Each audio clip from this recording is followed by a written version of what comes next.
يا أهل الكتاب لا تغلوا في دينكم ولا تقولوا على الله إلا الحق إنما المسيح عيسى بن مريم رسول الله وكلمته ألقاها إلى مريم وروح منه فآمنوا بالله ورسله ولا تقولوا ثلاثة انتهوا خيرا لكم إنما الله إله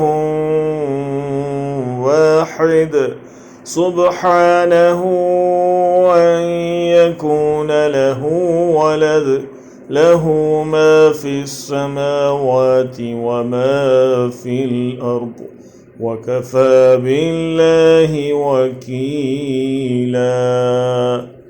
अहले किताब मत मुबालगा करो अपने दीन में और न कहो अल्लाह के बारे में सिवाय हक़ के।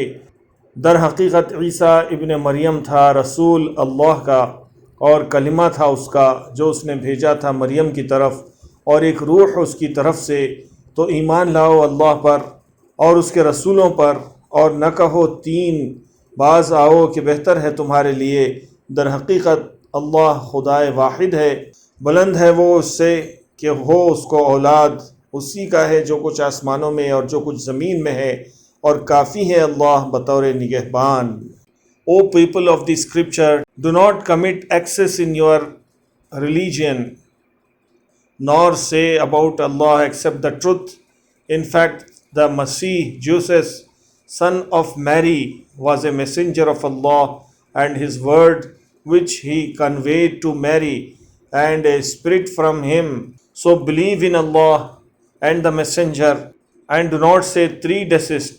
It is better for you. In fact, Allah is one God. Exalted is he above that there be for him a child. To him belongs whatever is in the heavens and whatever is on the earth, and sufficient is Allah as a defender.